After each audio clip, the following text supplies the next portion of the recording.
O sábio e o tolo, o rico e o pobre, o padre e o leigo, o dadivoso e o avarento, o vilão e o nobre, grande ou não, feio e formoso, damas-colete generoso, pouco importando a condição, chapéu burguês ou fidalgoso, a morte os leva sem exceção.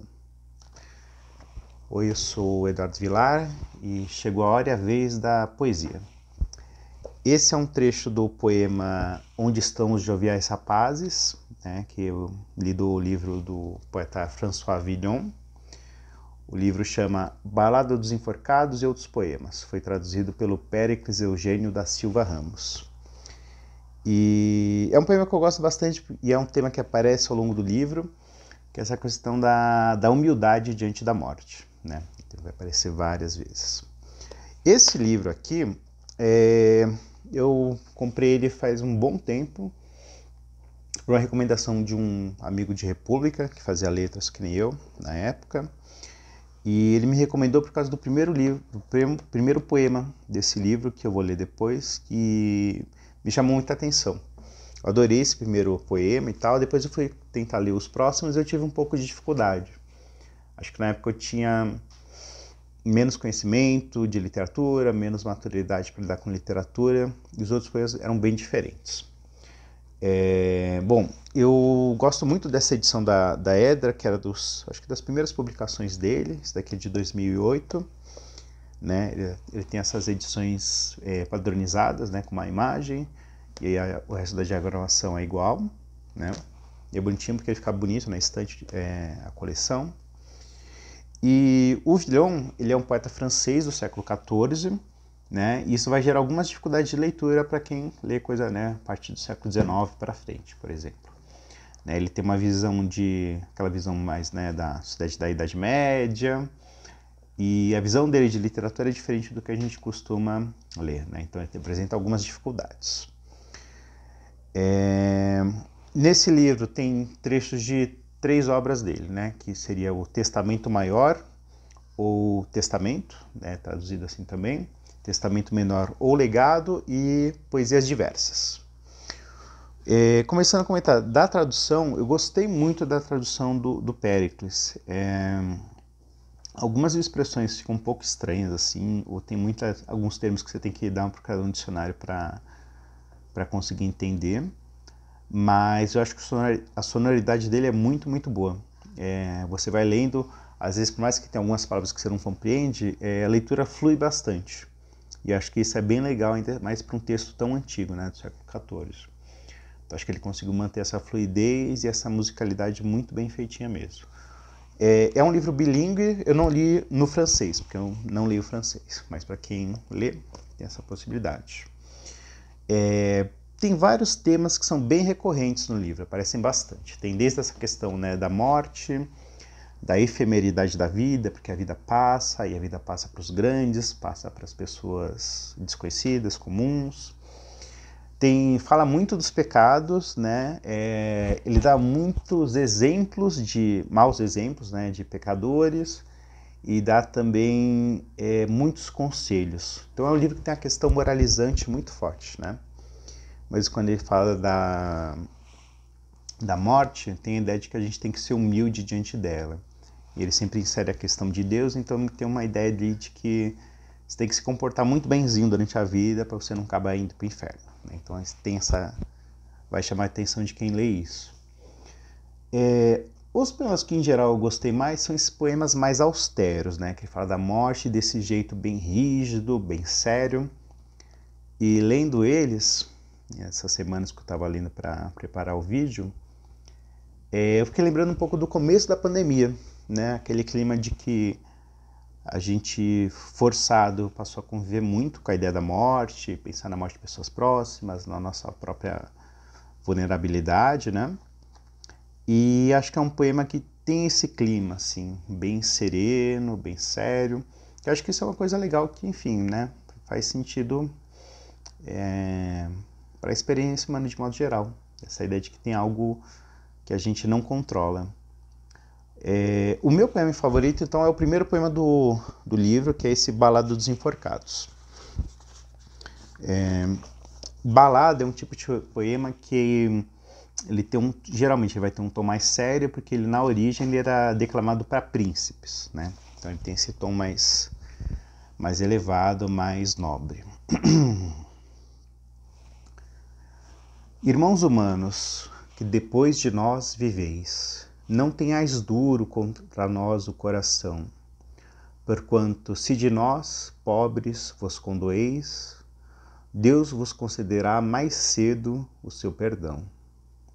Aqui vedes pendurados 5, 6, quanto a carne, por nós demais alimentada, temo-la há muito apodrecida e devorada, e nós, os ossos, cinza e pó, vamos virar. De nossa desventura ninguém dê risada, rogai a Deus que a todos queira nos salvar. Chamamos-vos irmãos, disso não desdenheis. Apesar de a justiça a nossa execução ter ordenado, vós, contudo, conheceis que nem todos possuem juízo firme e são. Esculpai-nos, que mortos, mortos nos sabeis, com o Filho de Maria, a nunca profanada. A sua graça para nós não finde em nada. No inferno não nos venha o raio No inferno não nos venha o raio despenhar. Ninguém nos atormente, a vida já acabada. Rogai a Deus que a todos queira nos salvar. A chuva nos lavou, limpou-nos, percebeis.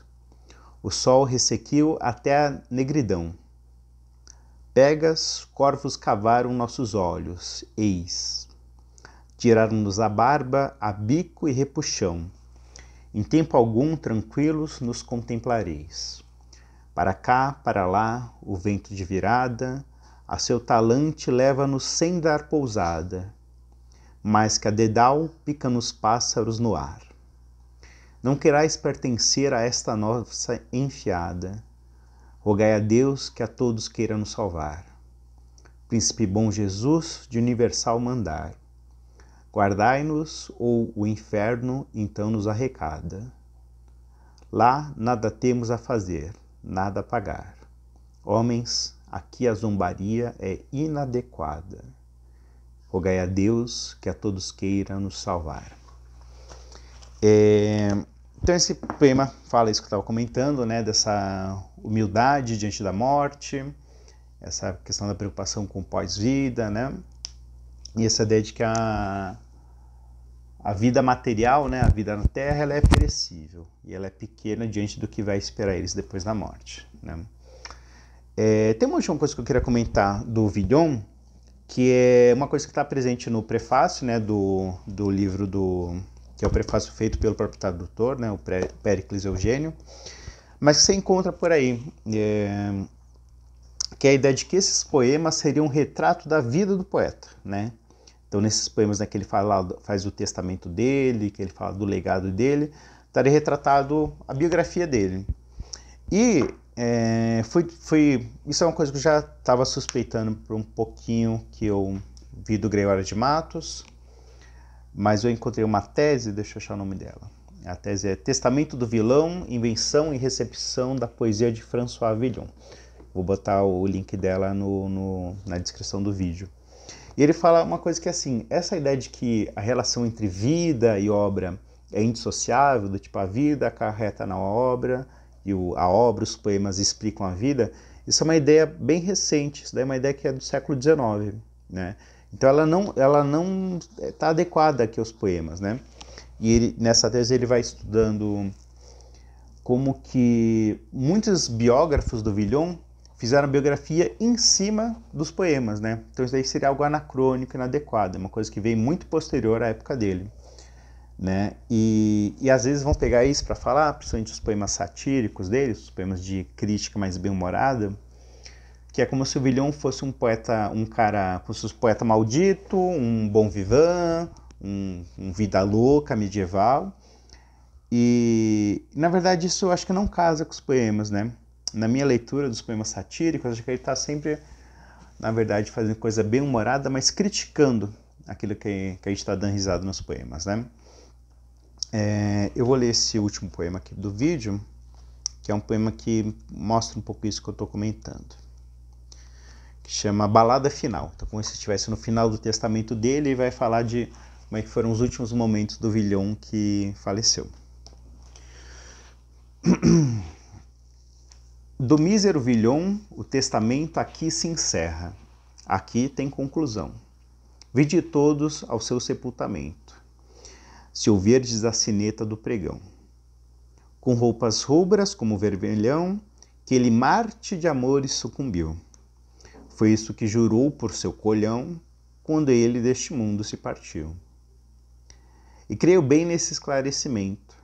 Foi enxotado como um porcalhão, por seus amores de que modo odiento. Tanto que, desde aqui até Rocilhão, mato não há, matinho nem matão, que não tivesse, e nisso não mentiu, algum trapo tirado ao seu calção, quando ele deste mundo se partiu. Assim é, e assim sendo, em complemento, quando morreu ele era um farrapão. Também quando morreu, que sofrimento! Do amor o trespungia o aguilhão, mais pontiagudo do que o fuzilhão de um talabarte. Assim ele o sentiu. E isso nos causa grande admiração, quando ele deste mundo se partiu. Príncipe da nobreza de um falcão, saber o que ele fez quando caiu. Tomou do vinho tinto em profusão, quando ele deste mundo se partiu. E aí seria alguma coisa que parecia contraditória, né? Ele estava falando dessa coisa, né, cristã, da sobriedade contra os pecados, o pecado da soberba. Em outros poemas ele fala do pecado da luxúria, e agora ele está dando risada e exaltando essa figura. Do que eu entendi do Villon, acho que não. Na verdade ele está fazendo uma coisa que é você dar risada na ideia mesmo de ridicularizar esse comportamento, como uma crítica, né? Tem uma expressão do latim que é castigate ridendo mores, que significa que você vai corrigir um comportamento rindo dele. Então, na minha leitura, o Villon está pensando isso, né? Então, não é que ele, às vezes, ele era super cristão e, às vezes, ele vai ser vida louca. E é isso. Mas, por outro lado, a gente pode ler de outros modos, né? A gente pode ler com a nossa visão de mundo, não necessariamente tendo que fazer uma leitura correta com o contexto da época, né? E é isso. Então, a gente, contrariando o Villon, a gente pode aproveitar, né, o tempo que nos resta com vinho, com amor ou poesia. Uma boa leitura a todos.